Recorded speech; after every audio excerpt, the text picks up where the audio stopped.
Have you ever sat down to meditate and you turn your attention within to focus on awareness, but a thought stream in your mind keeps pulling your attention back out onto superficial things?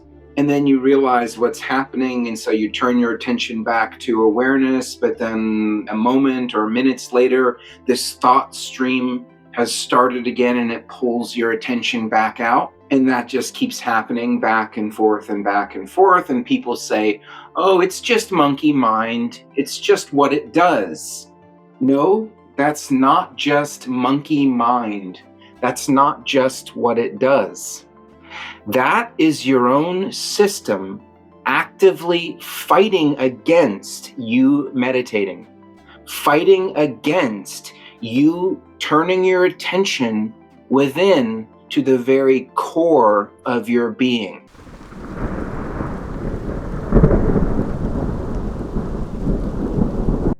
When you've got a big fat slice of grandma's chocolate cake sitting there on the table waiting for you, do you get distracted by your own thought stream and forget to go over and pick it up?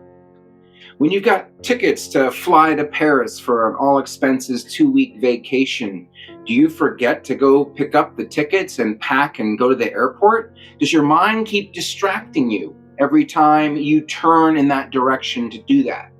When you walk into your bedroom and there's some candles going and there's a person lying naked there smiling and beckoning you, do you forget to walk over there? Do you keep getting distracted? Do you find yourself in the kitchen getting a glass of water?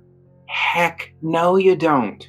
So when you have the goal of turning your attention towards the root of your own being, towards what you really are, underneath all the surface stuff, if you keep forgetting and getting distracted, do you think that's an accident?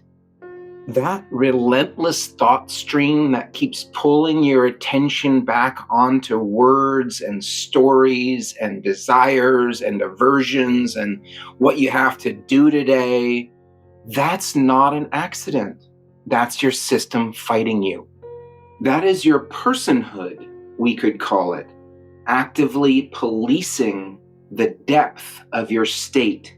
It is managing you so that you don't go too deep and surrender to your true nature, which is pure love, pure being. Our personhood does this because pure love, awareness, expansion, causeless joy, all of that stuff feels like death to the contracted, separate self. We have to accept the fact that the reason we're not permanently happy is because a part of our very own system hates happiness. It fears happiness. Happiness feels dangerous to this part, and it fights against happiness. And most of the time, we don't even realize that it's doing that.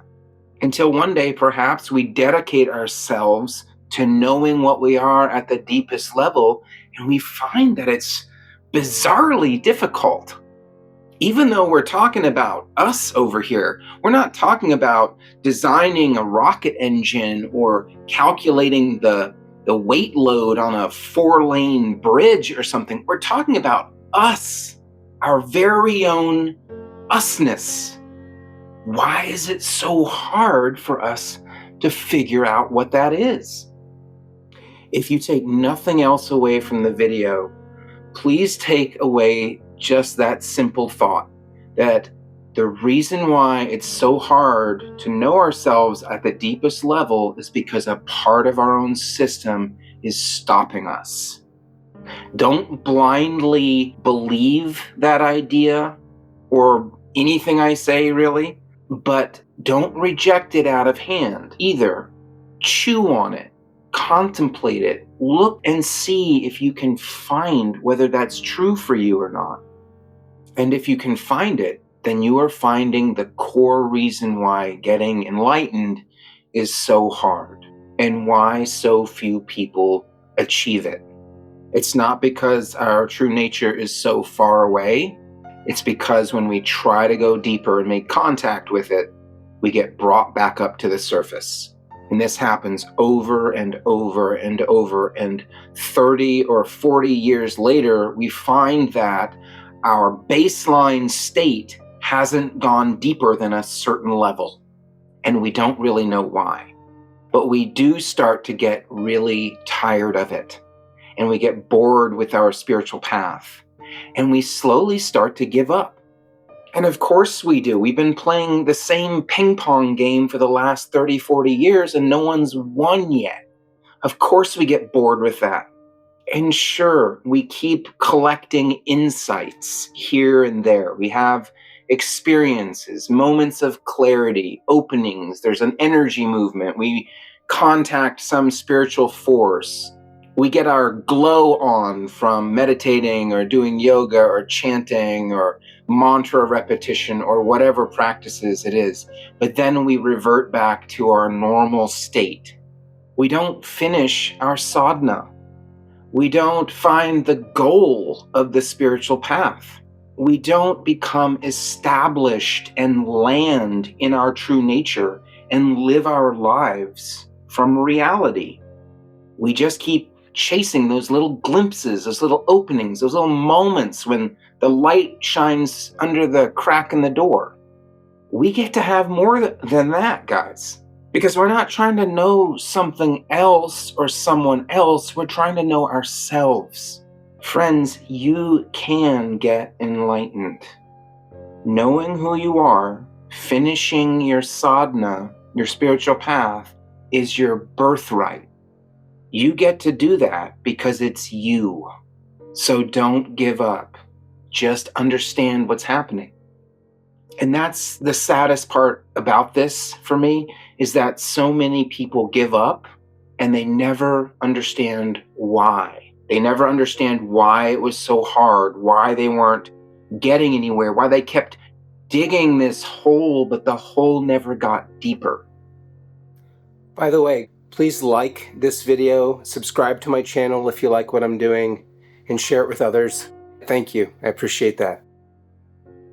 Okay, so that's chapter 1 of this video. Chapter 2, what do we do about this? If there's a part of my own system that's actively fighting to keep my attention focused on surface level things, and it's stopping me from going deeper inside to contact the source of being and awareness, my true nature, my core, which is permanently happy because happiness is what it is, what do we do about that? Well, first of all, we stop doing what we've been doing year after year that never worked. We stop fighting this part of ourselves. And that's not going to be easy at first. So I just want to reiterate that. We stop fighting that part of us that's trying to stop us from getting enlightened. And that sounds radical, can sound crazy. We don't want to let it win, right? Because then we'll really never get enlightened. That's the trick. That's the trap. We have to stop fighting it. Stop playing that never-ending, no-win game of ping pong. And instead of fighting that part of us, we start to love it. We just look at it. We meet it. We join with it in love and compassion and acceptance. And here's the most radical part of all. We give it what it wants. I know it sounds crazy. We give it what it wants. It doesn't want enlightenment. It wants to stay on the surface. Okay, we're going to give it that. And one way to do that is to speak directly to that part. It's a protector part of our psyche. And we can turn our attention towards it and see it and feel it. Feel what it's feeling. Listen to what it's saying to us. Look at where the pain lies in it. What's been hard for it? What's the struggle been for it? And we do this without judgment. We do it with love and compassion. Not out of a desire to change it, as a desire to love it. And we can literally speak to it and say, okay, I'm going to stop trying to make you go deeper than you want to go. I see that I've been doing that year after year, and I'm sorry. I'm going to stop. I just want to be here with you.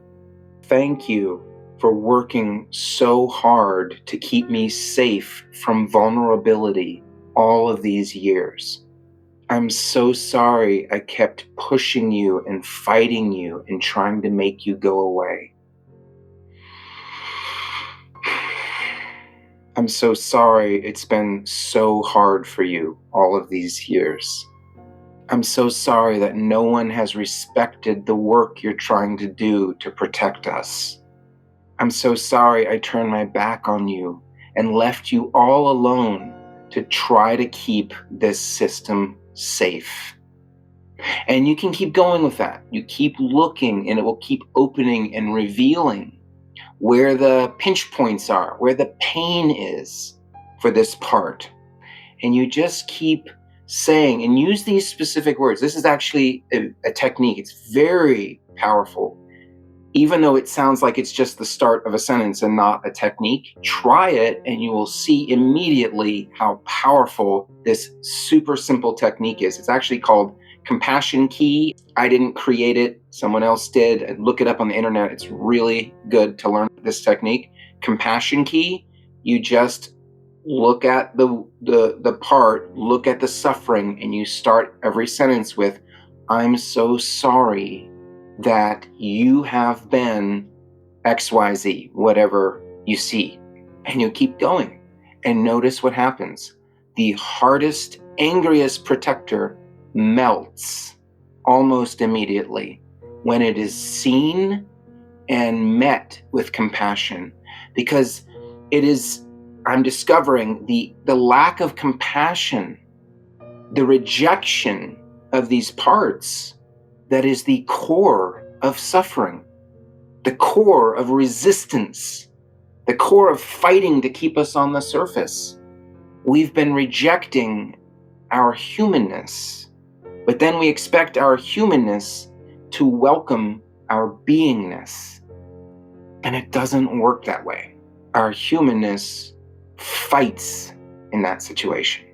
Our job on the spiritual path of enlightenment is not to try to get our personhood to love infinite awareness and being. It is to love our personhood with infinite awareness and being. Infinite awareness and being is what we are. And the path of enlightenment is when we bring what we are and we meet our humanness and we love it and accept it. That's what heals and integrates the two. So just try it on and see for yourself if this is landing for you. Also, if it's landing for you, please do me a practical favor and click the like button, subscribe to my channel, share it widely with everyone you know, every living creature, so that I can keep putting this experiment out there to people. Thank you.